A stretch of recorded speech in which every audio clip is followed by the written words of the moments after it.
दोस्तों, अक्सर आपने बिल्स वगैरह डॉक्यूमेंट्स के नीचे E&OE लिखा हुआ देखा होगा, या बिल्स के नीचे यदि वो हिंदी में छपे हैं तो कहीं कहीं कुछ लोग भूल चूक लेनी देनी शब्द का इस्तेमाल करते हैं। आज हम उसी पर बात करते हैं कि ये भूल चूक शब्द का जीवन में कितना महत्व है।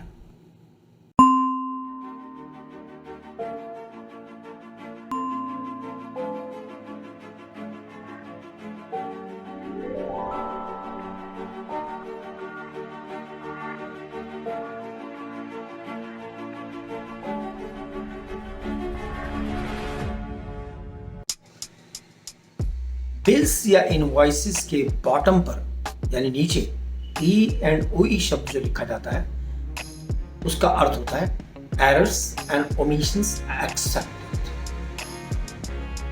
ये एक तरह का डिस्क्लेमर है, यानी इसको कानूनी तौर पर ना लिया जाए और अगर आपको कहीं अगर त्रुटि लगती है तो उसको ठीक कर लिया जाए। अब त्रुटि मानव जीवन की आम स्थिति है, त्रुटियां होती रहती है, लेकिन इसके लिए जो भूल चूक शब्द है वो आमतौर पर हिंदी में इस तरह प्रयोग किया जाता है कि यदि कहीं से हमसे जाने अनजाने भूल हो गई तो उसे क्षमा कर दो, या भूल चूक हो गई तो उसे क्षमा कर दो। गुजराती में भी कहते हैं तो जाने अनजाने जो मारा थी भूल थई हुए तो इन्हें माफ कर दो। पंजाबी भी बोलते हैं और जाने अनजाने कोई साढ़े को गलती हो गई और माफ कर दी जाए।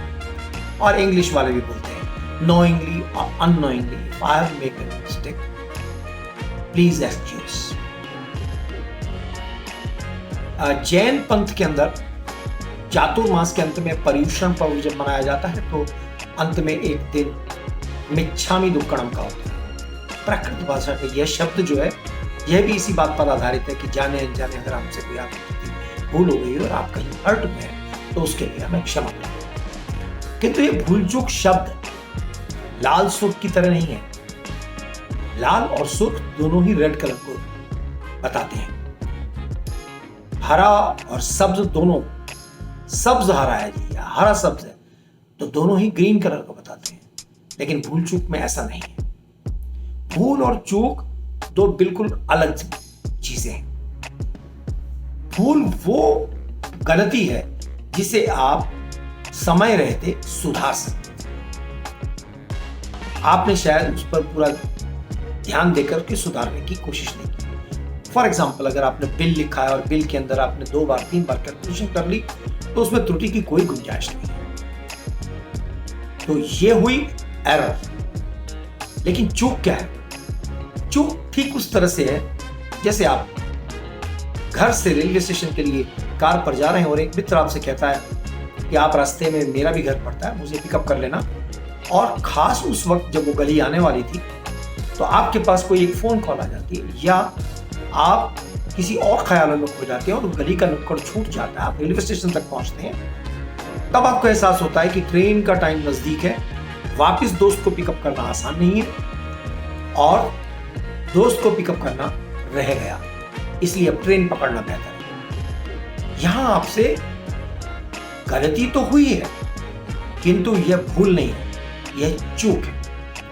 यानी चूक में मन की प्रवृत्ति नहीं थी, वो ऐसी स्थिति थी कि जिसमें परिस्थितियां कुछ और आने के कारण आपके दिमाग से वो बात रह गई। लेकिन भूल वो है जो अक्सर आपके ज्ञान में होती है। इसीलिए जब हम किसी व्यक्ति को बार बार देखते हैं गलतियां करते हुए तो ये एहसास करते हैं कि ये वो गलती जानबूझ करके करता है या मेरी तरफ उसकी इतनी अटेंशन ही नहीं है कि वो इस गलती को रिपीट करता है, इस बात का उसे एहसास हो। लेकिन चूक नहीं, ऐसा नहीं है। चूक वो चीज है जिसके अंदर उस व्यक्ति की इंटेंशन मिनिमल है या नहीं है, किंतु वो चूक है। लेकिन जो लोग एहसास करते हैं कि मुझसे भूल हुई है तो मुझे गिल्टी फील होना चाहिए, उसका अवसाद होना चाहिए, दुख होना चाहिए, तो चूक के मामले में वैसा दुख नहीं होता जितना भूल के मामले में होना चाहिए। लेकिन है उल्टा, भूल के मामले में अक्सर आदमी इसलिए दुख नहीं करता क्योंकि वो भूल अनजाने में नहीं, उसकी प्रवृत्ति जो थी उसके कारण हुई, ना कि परिस्थितिवश हुई। चूक परिस्थितिवश भी हो जाया करती है। अक्सर हम लोग किसी के प्रति जो कुछ अनदेखा करते हैं या अनदेखा हो जाता है, इसमें फर्क है। और आपका मित्र भी जानता है, क्योंकि आपका मित्र आपकी प्रवृत्तियों, आपकी परिस्थितियों, आपकी व्यक्तित्व से भली भांति परिचित है, तो वो आपके बारे में वही आपका बिंब बनाता है अपने मन के अंदर जो आप कर रहे हैं। सब कुछ ट्रांसपेरेंट है। हम सोचते हैं कि दूसरा हमारे बारे में कुछ नहीं जानता, लेकिन हमारी प्रवृत्ति हमारे व्यक्तित्व को स्थापित कर देती है। इसलिए मेरा आपसे कहना है, दोस्तों के प्रति थोड़ा ट्रांसपेरेंट रहिए। भूल तो करिए ही मत, लेकिन कभी चूक भी हो जाए तो क्षमा मांगने में कोई ऐतराज नहीं है। और दोस्त को भी मालूम होता है कि आप किस परिस्थिति में ऐसी चूक कर बैठे। दोस्तों, कहना मतलब सिर्फ इतनी बात का है कि रिश्तों को मजबूत करने के लिए या आपके व्यापार में आपकी प्रतिष्ठा को बढ़ाने के लिए या आपके व्यक्तित्व को उठाने के लिए भूल और चूक में फर्क समझना जरूरी है। चूक हो सकती है, कोशिश कीजिए भूल कभी ना।